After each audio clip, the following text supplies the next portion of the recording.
This episode is brought to you by State Farm. From your morning podcast to your afternoon playlist, State Farm knows you personalize your entire day, and that's why State Farm helps you personalize your insurance with the State Farm Personal Price Plan. It offers coverage options that help protect what you care about most at an affordable price just for you. Like a good neighbor, State Farm is there. Prices vary by state. Options selected by customer. Availability and eligibility may vary.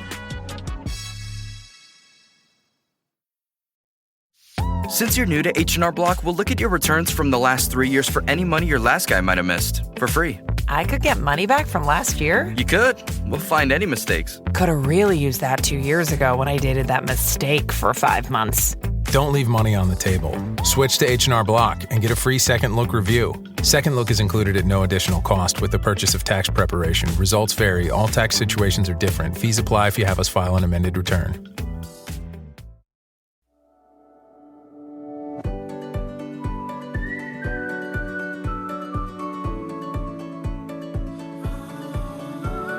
Hi, everyone. Thank you for joining me today for a very special episode of DNA Surprises. Today, I am joined by Lanita Ugstad, and she is an advanced yoga teacher who will be joining us at the DNA Surprise Retreat in September. She is a certified advanced yoga teacher, a certified trauma-informed mindfulness coach, birth educator and labor doula, prenatal yoga teacher, Reiki master, and certified equine assisted coach. It's quite the resume. She has background working with trauma, substance abuse, youth education, crisis and therapy, and empowering women. Lanita currently facilitates trauma therapy groups with Vivify Wellness Counseling, events with yoga and horses, women's circles, and riding lessons with her own business, Sacred Equine Journeys, yoga classes, workshops, and certification, Upward Light Healing, yoga studio, sisterhood and birthing circles at Root Rise Collective, and life coaching under her own LLC. She is passionate about assisting her clients in healing what is blocking them from embodying their fullest potential so they can live in their birthright to feel safe, joyous, and abundant. Lanita will lead us through a gentle movement session at the retreat using her yoga expertise. Thank you so much for joining me today, Lanita. Thank you so much for having me. I'm so excited. So we're just going to jump right in. I'm so curious. I mean, you have such a breadth of experience in the wellness space. How did you get here? That's a really great question. My journey, I would say, with trauma really kicked in full force in 2015 when I myself experienced a significant loss. Before that, I had been practicing yoga since my daughter was around 2, so now for about 25 years, and have been teaching for 15. So becoming trauma-informed and starting down that path really was a path of wellness for myself, and recognizing the benefits of these different modalities, whether it was yoga or mindfulness or equine assisted therapy, how they benefited me. And then with that passion and realization of this is so profound, really wanting to make that an offering that I gave to the public. So that was kind of the beginning of my journey and where it has led me to now.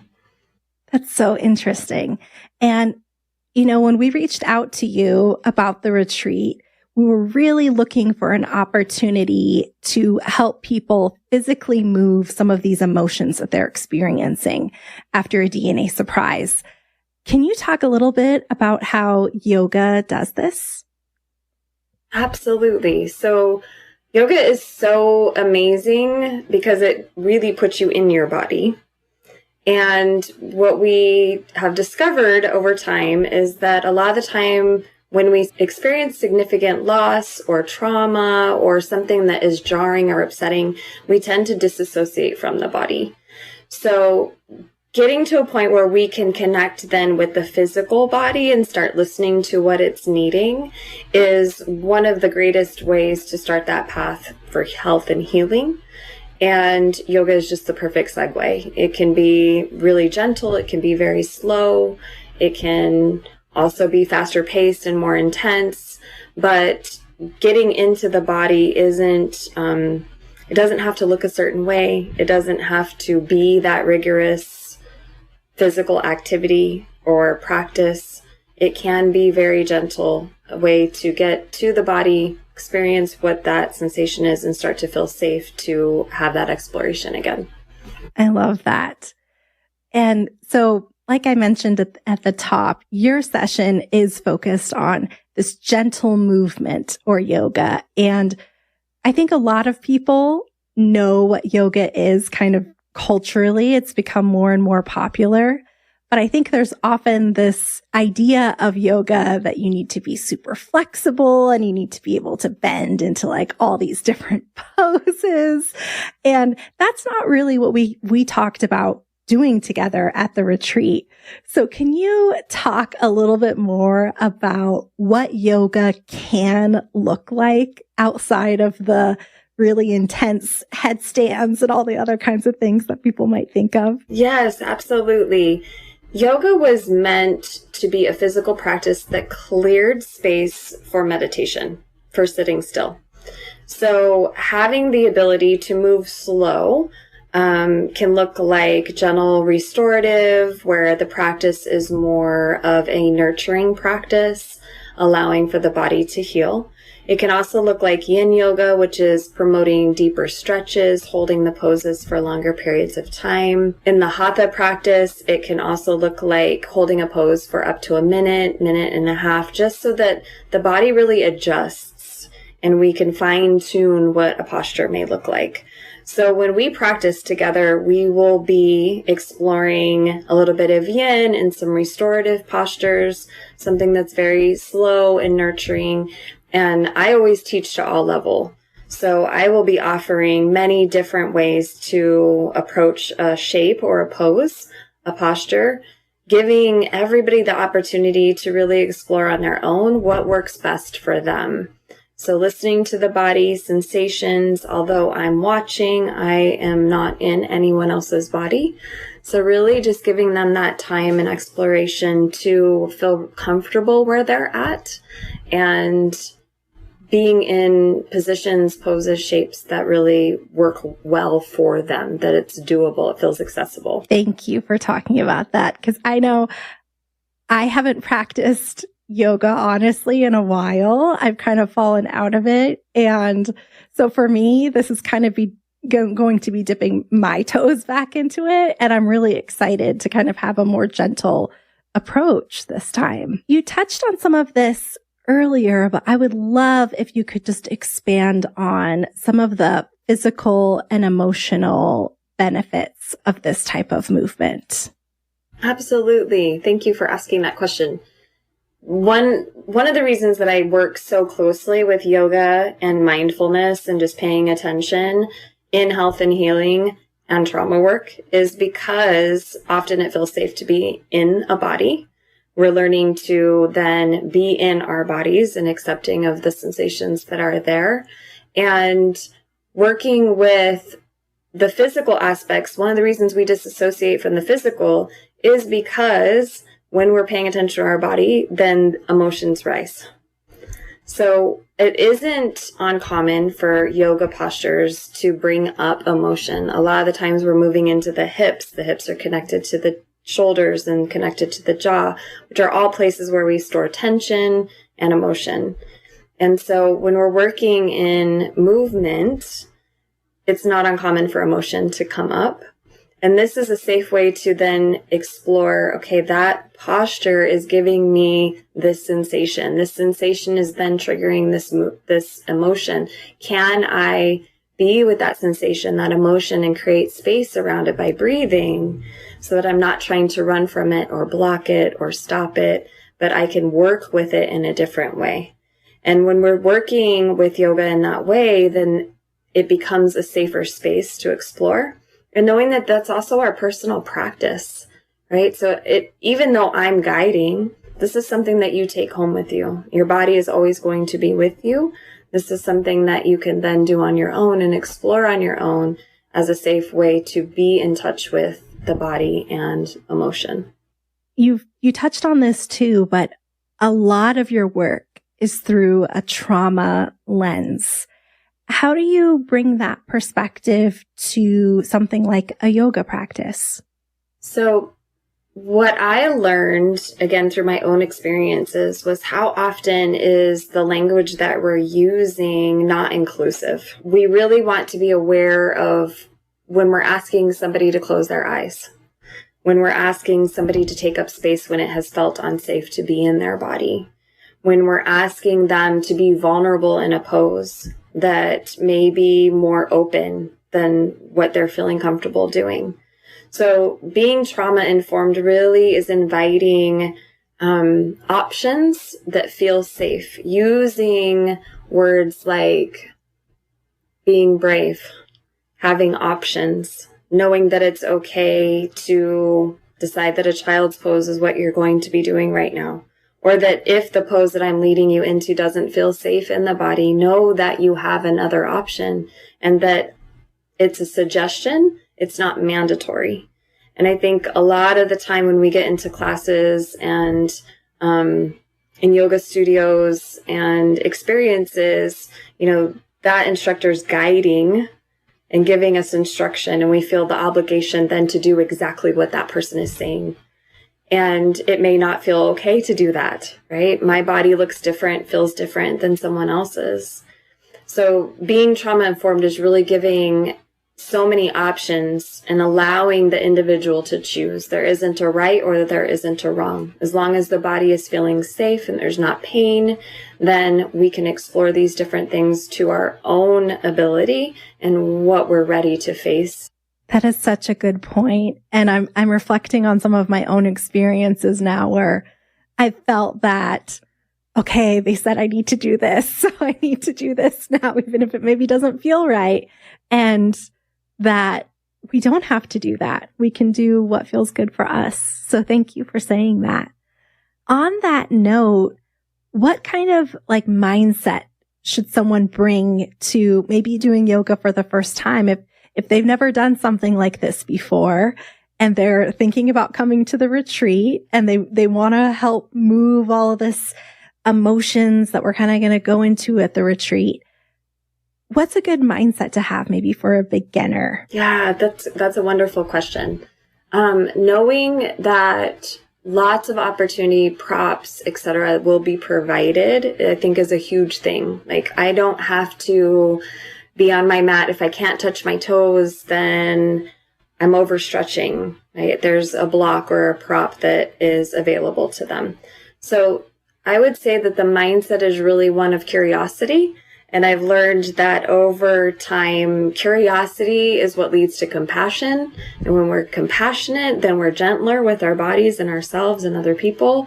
So really, it's a mindset of curiosity. I may not know what I'm going to be doing. The poses may be foreign to me. I'm not sure what to expect. But if I can be curious about it, then some of that fear dissipates. And then knowing, again, that I always am in charge. So that individual is always going to be in charge of their experience, and that they're going to be able to explore on their own accord.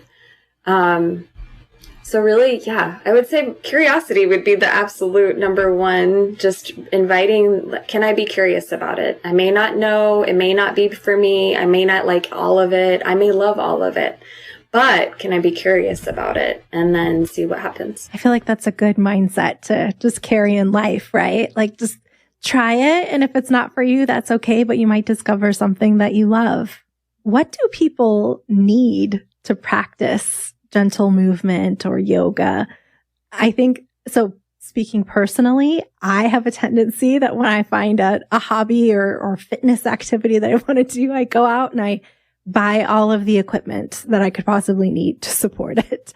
And sometimes that gets used and sometimes it doesn't. So if someone's brand new to this, what do you really need to get started? I would say yoga mat that feels comfortable. I know a lot of the time, and this is just something that I see pretty often happen in beginner classes, there's the thicker Pilates mats that people will bring, and they're foam and they're more cushiony, but they slide. So a stable mat, one that's not going to move on you if you start to get into a pose, that feels stable when you stand on it. And then comfortable clothing and water. That's really it. Your body's going to do all that it needs to do. And, additional props such as, a bolster or a block or a strap or those things will be accessible. So really it's just bringing you and something that you feel comfortable and stable on. I know another thing that comes up a lot is socks. So I taught middle school for a really long time, and my middle schoolers never wanted to take their socks off for yoga. They would fight me on it forever. So socks are always optional. Just know that sometimes they can be more slippery. So they do make those grippy yoga socks. Some people prefer those. If they really are like, I really don't want to take off socks. I really don't want to show my feet. So that's just an awareness that I've gained over the years. But ultimately, a good mat that's not going to slip on you when you stand up into a posture, and comfortable clothing that you can move in. Okay, good to know. And, I don't mind being barefoot because I feel like it helps me feel more like literally grounded when my feet touch the ground. But everybody has different needs. Like everybody has different sensory needs. And that's a really good point. So if you're thinking about attending the retreat and you don't want to be barefoot, maybe get some grippy socks and bring those with you. Can you share a little bit about what people can expect during your session at the retreat? Absolutely. So a typical session may look like, it always looks like a lot of different things. A lot of what I do is really working with who I am in front of. So reading that energy and exploring things that make sense for them.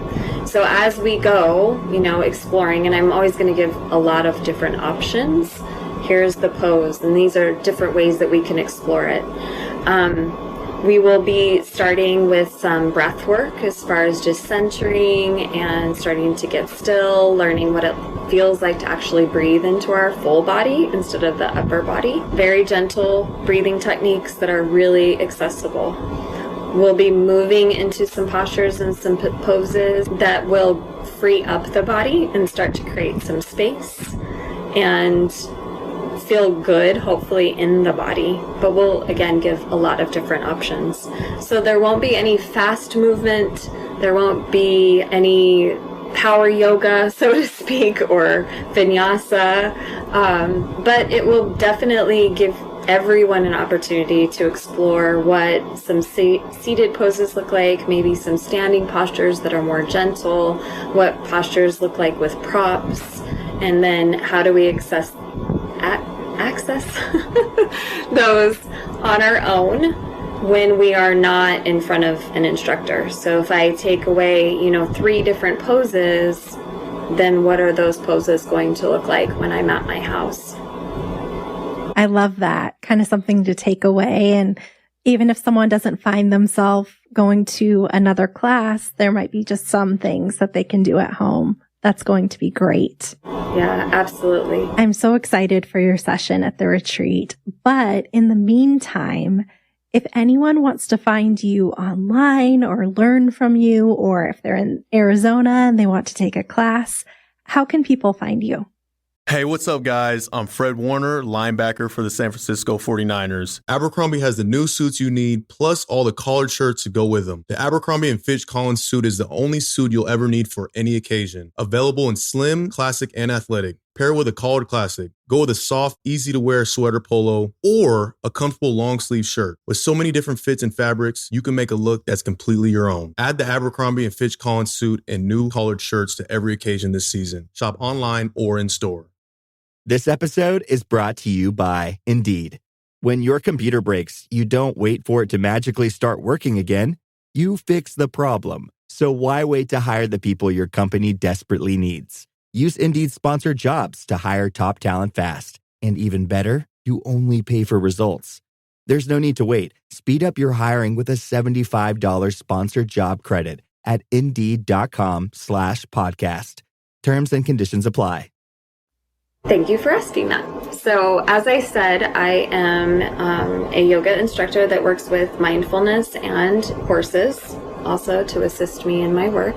You can find me on Instagram at Sacred Equine Journeys, and my website is www.sacredequinejourneys.com. And I always post on my website all of the upcoming events, things that I will be doing, classes, workshops, retreats. There's also a way to reach out to me and make contact if you want to book a one-on-one session. I also do a lot of Zoom sessions. So accessing me if you're not in Arizona, if you're out of state, is always an option as well. And I love to hear from people who are interested in continuing the work for sure. That's so great. I'm just so looking forward to this. This is something that people in the DNA Surprise community need, that feeling of just getting back in touch with our bodies and ourselves. And as we process lots of good stuff, but lots of hard stuff at the retreat, it's going to be so wonderful to have this outlet at the end of day one. So Lanita, thank you so much for joining us at the retreat, and thank you for joining me here today. For anyone who's listening, if you are interested in attending the retreat, you can register at DNASurpriseRetreat.com, and you can also learn more about Lanita and all of the other facilitators who will be at the retreat to help us navigate our DNA Surprise journeys. Thanks again. Thank you so much.